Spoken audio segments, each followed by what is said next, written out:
Web series story actor presence I know what you did last summer. कहानी शुरू करने से पहले अगर आपने हमारे चैनल को सब्सक्राइब नहीं किया तो सब्सक्राइब कर लीजिए और बेल आइकन दबा दीजिए।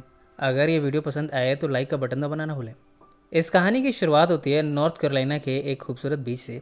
एक शख्स बीच पर ड्रिंक करता हुआ बैठा है। इसके बाद हमें एक इवेंट को दिखाया जाता है। आज 4 जुलाई है। 3 दोस्त बैठे इस इवेंट को देख रहे हैं। यहाँ मिस क्रॉकर क्वीन का कंपटीशन चल रहा है। इन तीनों की दोस्त हेलन ने इस कंपटीशन को जीत लिया है। बाकी के 3 दोस्त हैं रे ब्रॉन्सन, जूली जेम्स और बैरी कॉक्स। इसके बाद यहाँ इस इवेंट को सेलिब्रेट किया जाता है। चारों दोस्त ड्राइव करते हुए बीच के पास पहुँचते हैं। चारों यहाँ आग जलाकर बातें करते हैं। थोड़ी देर में हम देखते हैं कि रे जूली के साथ है, जबकि इस समय हेलन बैरी के साथ है। ये यहाँ पे मेकआउट करते हैं। जब यहाँ से निकलते हैं तब काफ़ी तेज़ी से ड्राइविंग करते हैं। अचानक से कोई शख्स कार के आगे आ जाता है। एक्सीडेंटली ये उसे हिट करते हैं। चारों कार से उतर कर देखते हैं। ये देखते हैं कि उस शख्स का फेस खून से लथपथ है। उसे पहचानना बहुत मुश्किल है। ये कहता है कि हमें यहाँ से भाग जाना चाहिए। जूली कहती है कि हमें चेक करना चाहिए कि वो ज़िंदा है या नहीं। यहाँ चारों आपस में बहसबाजी करते हैं। फाइनली ये डिसाइड करते हैं कि ये इस बॉडी को समंदर में डंप कर देंगे। बैरी और रे बॉडी को उठाते हैं। तभी इधर से मैक्स अपनी कार से गुजरता है। मैक्स जूली का फ्रेंड है। जूली मैक्स के सामने प्रिटेंड करती है कि सब कुछ ठीक है। मैक्स यहाँ से इसके बाद चला जाता है। इसके बाद ये चारों बॉडी को समंदर में डंप करने की प्लानिंग करते हैं। चारों मिलकर बॉडी को डंप करने ले जाते हैं। ये डंप करने को ही होते हैं कि अचानक से वो घायल शख्स अपना हाथ उठाता है। उसके हाथ में हेलन का क्राउन आ जाता है। बैरी और रे उसे समंदर में पुश करते हैं। क्राउन लिए वो पानी में चला जाता है। बैरी क्राउन लेने समंदर में जंप करता है। उस डेड बॉडी से क्राउन छीन कर वो वापस आता है। बैरी सबको डांटता हुआ कहता है कि हम आज ही पैक्ट बनाते हैं, कोई भी इस इंसिडेंट को कभी किसी से डिस्कस नहीं करेगा। बैरी को हेलन पर भरोसा नहीं। वो उसे स्पेशली प्रॉमिस लेता है। जूली से जब वो पूछता है तब जूली खामोशी से ये एडमिट करती है कि वो इस घटना को कभी किसी से नहीं बताएगी। बैरी जूली पर एग्रेसिव होता है और उससे कहलवाता है कि वो कभी किसी से कुछ नहीं कहेगी। इसके बाद कहानी 1 साल आगे जाती है। जूली कॉलेज की समर की छुट्टियों में वापस घर लौटी है। अब सभी दोस्त अपने अपने रास्ते चुन चुके हैं। जूली को एक लेटर रिसीव हुआ है। इसमें कोई रिटर्न एड्रेस नहीं है। इसमें लिखा है I know what you did last summer. इसके बाद जूली हेलन को ट्रैक डाउन करती है और इस खत के बारे में हेलन से बताती है। ये दोनों मिलकर बैरी से ये सब बताते हैं। ये सब जानने के बाद बैरी को मैक्स पर शक है। डॉक्स पर ये मैक्स को कन्फ्रंट करते हैं। यहाँ बैरी मैक्स को धमकाता है। रे अब एक फिशरमैन के तौर पर काम करता है। जूली उससे मिलती है। रे जूली से फिर से रिकॉन्साइल करना चाहता है, पर जूली इससे इनकार कर देती है। कुछ दिनों बाद पता चलता है कि मैक्स का मर्डर हुआ है। कोई रेनकोट में शख्स हुक के थ्रू उसे मार कर जा चुका है। बैरी मैक्स के जिम लॉकर में एक नोट को डिस्कवर करता है। इसमें लिखा है आई नो। उस पर वही शख्स बैरी की कार ड्राइव करता हुआ अटैक करता है। इधर जूली को न्यूज़पेपर आर्टिकल के थ्रू ये पता चला है कि जिस शख्स को इन्होंने अपनी कार से हिट किया था उसका लोकल नाम है डेविड ईगन। जूली इस बारे में हेलन को बताती है। दोनों इसके बाद डेविड के घर का पता लगाते हैं और उसके घर पहुंचते हैं। यहाँ इनकी मुलाकात डेविड के सिस्टर मिसी से होती है।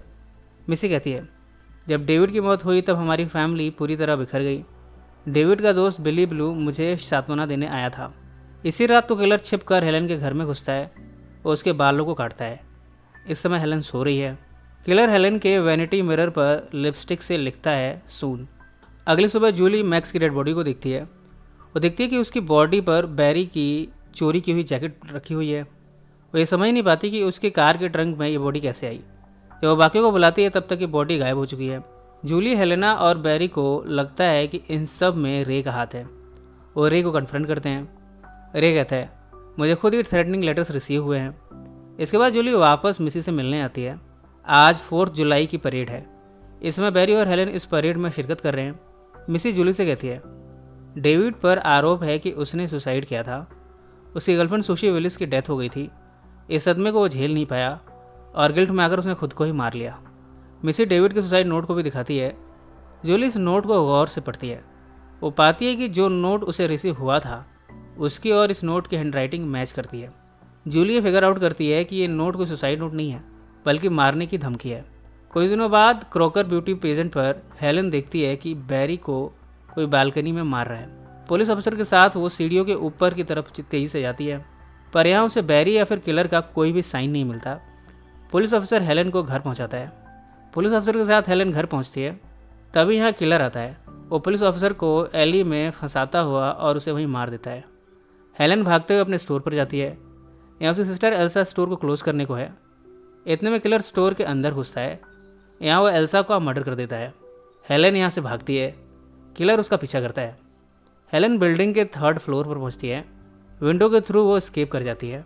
वो एक बड़े एलीवे पर गिरती है। इसके बाद वो स्ट्रीट की तरफ भागती है। यहाँ किलर पहुँचता है।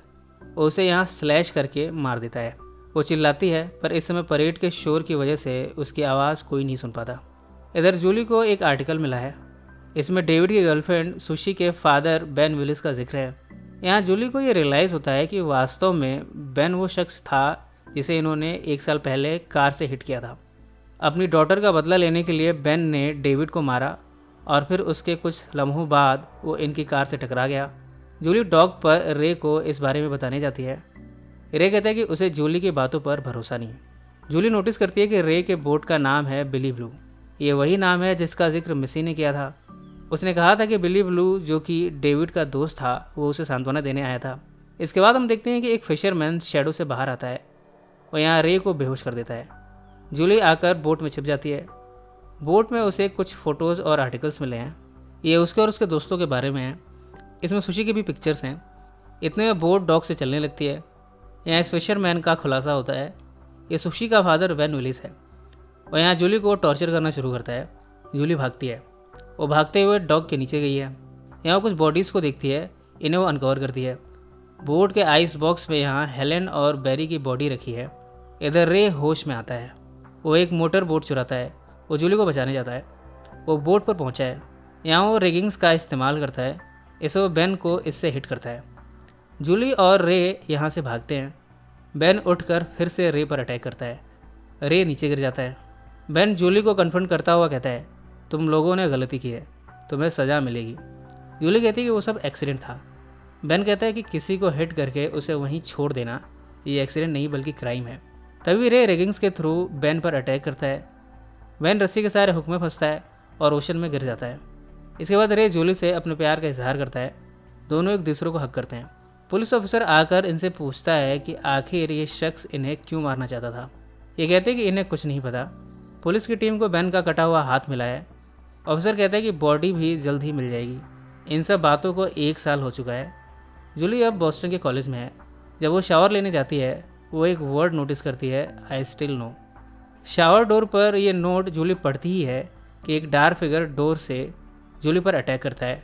जूली चिल्लाती है और इसी नोट पर यह फिल्म समाप्त हो जाती है। फिल्म ने अंत में 2nd पार्ट के लिए प्लॉट तैयार किया है। इसके बाद इस फिल्म के 2 और पार्ट्स बने हैं। अगर आप उनकी भी कहानी देखना चाहते हैं तो कमेंट में मेंशन करें, हम उसे पब्लिश करेंगे। अब तक की कहानी के हिसाब से जिसे इन चारों दोस्तों ने हिट किया वो बेन था, पर वो मरा नहीं था, बाद में बच गया था और फिर उसने इन सब का बदला एक के बाद एक हत्याओं को अंजाम देकर किया। पर आगे इस कहानी में क्या होने वाला है ये हमें आगे के पार्ट्स में पता चलेगा। सो फ्रेंड्स, फिर मिलेंगे ज़िंदगी के किसी नए मोड़ पर।